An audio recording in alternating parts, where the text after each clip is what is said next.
Hello intelligent investors, this is Victor here. 5 months ago, I posted this video to talk about the 4 major risks of investing in Chinese stocks.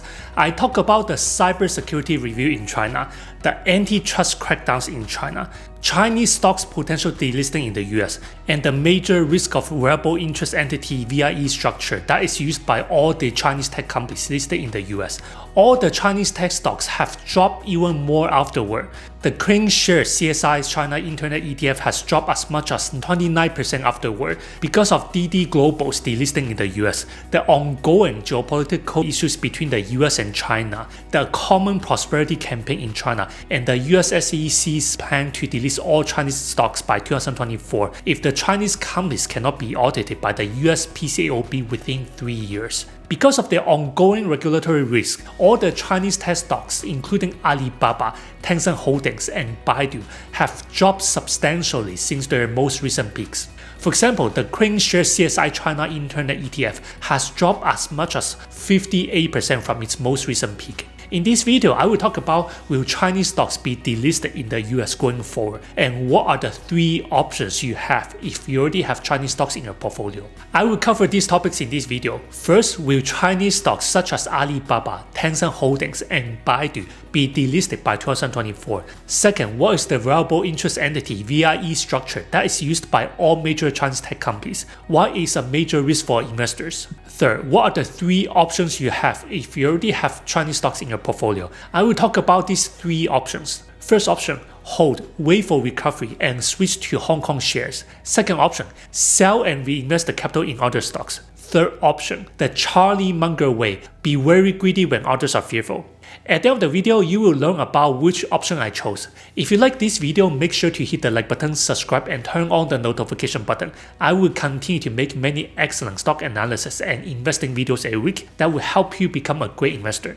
Also, if you like this channel and want to support it, check out my Patreon blog in the video description and become a premium member. Our goal is to create the best intelligent investor community that will help all our members grow their stock portfolios to over 7 figures over time. With your support, we'll be able to stay independent, hire other outstanding analysts to cover different stocks, and create many excellent stock analysis and investing videos a week that will help you become a great investor. The link is in the video description. Take a look, let's start. As of now, I believe there's a very high chance of many Chinese ADR stocks getting delisted from the US stock exchange going forward between now and 2024. Here's why. This is from CNBC. It talks about the Holding Foreign Companies Accountable Act, HFCA Act, that is recently finalized by the SEC. The law permits the SEC to ban companies from trading and be delisted from exchange if the PCAOB is not able to audit requested reports for 3 consecutive years. It also requires companies to declare whether they are owned or controlled by any foreign government. This is from Bloomberg. The Securities and Exchange Commission (SEC) on Thursday announced its final plan for putting in place a new law that mandates foreign companies open their books to US scrutiny or risk being kicked off the New York Stock Exchange and Nasdaq within 3 years. China and Hong Kong are the only 2 jurisdictions that refuse to allow the inspection despite Washington requiring them since 2002. If you want to issue public securities in the US, the firms that audit your books, meaning the accounting firms such as the Big 4 accounting firms, have to be subject to inspection by the Public Company Accounting Oversight Board (PCAOB), SEC Chair Gary Gensler said in a statement. While more than 50 jurisdictions have worked with the PCAOB to allow the required inspections, 2 historically have not, China and Hong Kong. Here's the important part you want to know. According to the US-China Economic and Security Review Commission here, as of May 5th, 2021, there were 248 Chinese companies listed on this US exchange with a total market capitalization of 2.1 trillion. Also, according to the official Holding Foreign Companies Accountable Act, if the commission determines that a covered issuer, meaning the Chinese companies listed in the US, has 3 consecutive non-inspection years, the commission shall prohibit the securities of the covered issuer from being traded on a national securities exchange or through any other method that is within the jurisdiction of the commission to regulate. including through the method of trading that is commonly referred to as over-the-counter OTC trading of securities. This means Chinese stocks will not be able to trade over-the-counter OTC if they're forced to be delisted from the US exchange under the HFCAA Act. The important question is this: will Chinese stocks be delisted from the US stock exchange going forward? My short answer is very likely yes. The biggest hurdle in the implementation of the HFCAA Act is that Chinese companies will be forced to hand over their audited papers from their auditors in China and Hong Kong to the US regulators going forward. These audited papers may contain very sensitive information about China's economy and the enormous user data in China. The largest Chinese tech companies such as Alibaba, Tencent Holdings, Baidu, and JD.com have a large amount of sensitive user data in China. Most people in China use services from Alibaba, Tencent Holdings, Baidu, Pinduoduo, and JD.com.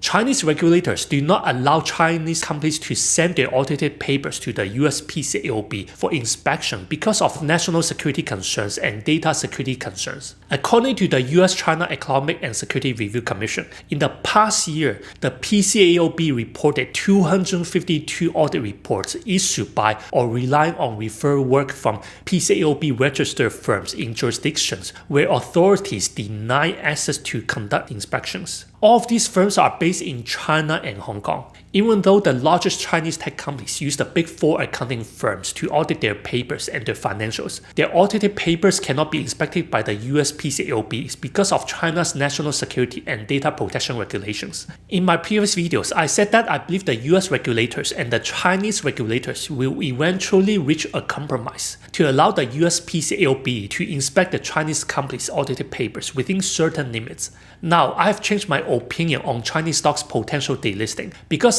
DD Global is now forced to be delisted from the US stock exchange and be relisted on the Hong Kong stock exchange instead. Based on my understanding, the main reason is that DD Global has a large amount of user data in China that is considered a huge national security risk if the user data is accessible by the US regulators. So what does this mean to investors? I believe Chinese regulators are much more concerned about data security issues and data protection than Chinese companies getting delisted from the US exchange going forward. If Chinese companies are delisted in the US, many of them can release on the Hong Kong stock exchange and still have access to foreign capital. The smaller Chinese companies may need to go private and buy out their existing ADR shares listed in the US. Personally, I believe there's a high chance of Chinese stocks getting delisted going forward because the larger Chinese companies such as Alibaba, Tencent Holdings, Baidu, JD.com, and Pinduoduo have millions of users and hold a large amount of very sensitive user data in China. The Chinese regulators will want to protect all this data from the US. What is the Variable Interest Entity VIE structure used by most Chinese companies listed in the US? And why is this a major risk for most investors?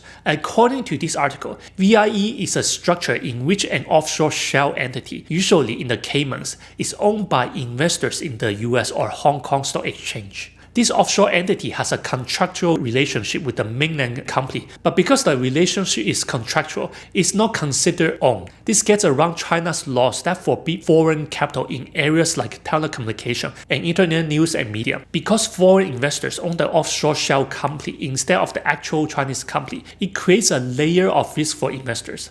VIE was created to skirt the Chinese law special administrative measures for foreign investment access negative list, which forbid foreign capital in internet news services, publishing, internet radio, and internet TV except music. That is why the VIE structure is most prevalent among Chinese tech internet companies. The most well-known Chinese internet companies using the VIE structure include Tencent Holdings, Alibaba, Pinduoduo, Baidu, JD.com, and NetEase. Almost every listed Chinese company we can buy outside of China is listed through a VIE structure. Through this structure, investors don't actually own any part of the actual underlying Chinese company. Investors who buy shares in Chinese stocks such as JD.com, Alibaba, Tencent do not technically have any ownership of the underlying business whatsoever. VIE is a large risk for most investors because we're technically investing in offshore shell companies in Cayman Islands or British Virgin Islands. These VIEs have contractual contractual agreements with the actual operating companies in China and benefit from the operating companies' profits. But here is the problem.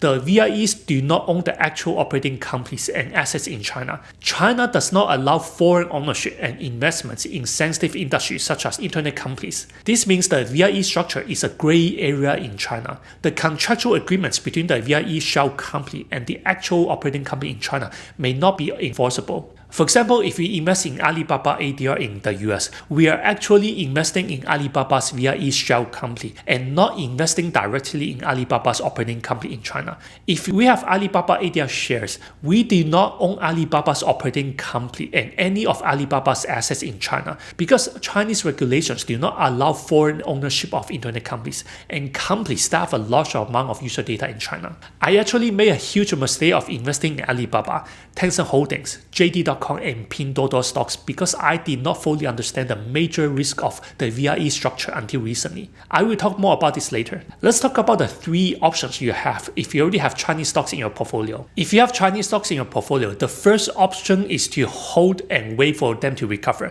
which may take several years depending on whether Chinese stocks will be delisted from the US exchange by 2024 because of the Holding Foreign Companies Accountable Act I talked about earlier. If Chinese stocks such as Alibaba, Tencent Holdings, Baidu, and JD.com are delisted from the US stock exchange, you can convert their ADR shares to their Hong Kong shares. If they're listed on the Hong Kong Stock Exchange, you will need to call your broker to find out the conversion fees and the best ways to switch your ADR shares to Hong Kong shares. Chinese companies also have the option of going private if they are delisted from the US stock exchange. They will need to buy out their ADR shares from investors, very likely at a very low price. If a Chinese stock such as Alibaba is forced to be delisted from the US stock exchange, the stock price will likely drop a lot even if investors can convert the ADR shares to Hong Kong shares. For example, DD Global stock dropped 22% right after it announced that it would delist from the US stock exchange and relist on the Hong Kong stock exchange. In my opinion, I believe it would take at least several years for the Chinese tech stocks to recover.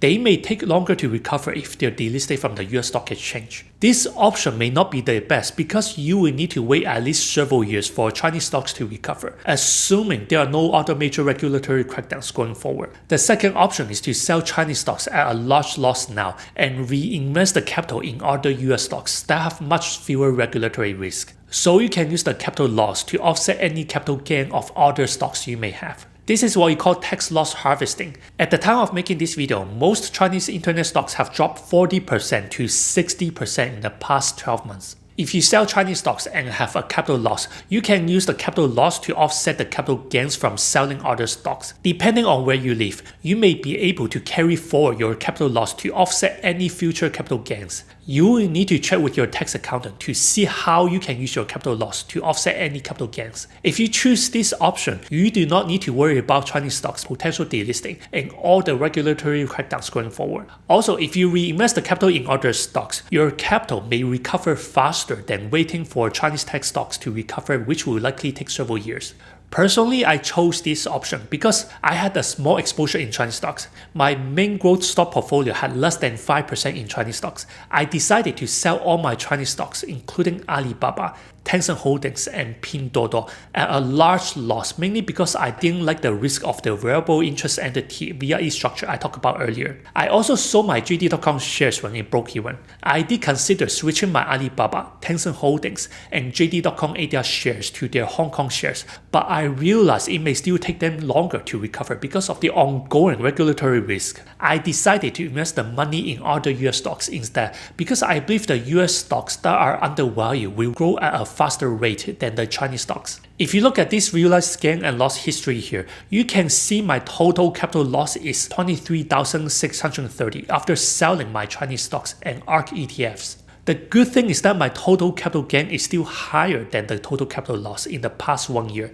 Another positive thing is that my main growth stock portfolio still went up a lot in value this year because of my investments in Apple, Microsoft, Google, Tesla, and Nvidia. I want to talk about China's Common Prosperity Campaign briefly here. According to this article, Chinese officials are pledging to make schooling, housing, and healthcare less costly and more evenly available outside big cities, and to lift incomes for workers, helping more people secure a place in the middle class. The Common Prosperity Campaign has converged with a crackdown on the country's tech giants to curb their dominance. Facing scrutiny, some of China's biggest billionaires like Jack Ma have lined up to pledge billions of dollars to charity. In my opinion, I believe China's Common Prosperity Campaign will slow down many Chinese tech companies including Alibaba, Tencent Holdings, and Baidu's revenue growth in the short term. But in the long run, I believe it will benefit the Chinese economy as a whole because there will be more income equality between the rich and the poor, and because there will be more people, especially from the rural areas in China, joining the middle class and having higher income going forward. If China's Common Prosperity Campaign is achieved between now and 2050, the middle class group in China will be much larger and have higher income going forward. In my opinion, China's Common Prosperity Campaign is a short-term pain for most large Chinese tech companies, but it should be a long-term game for the entire Chinese economy.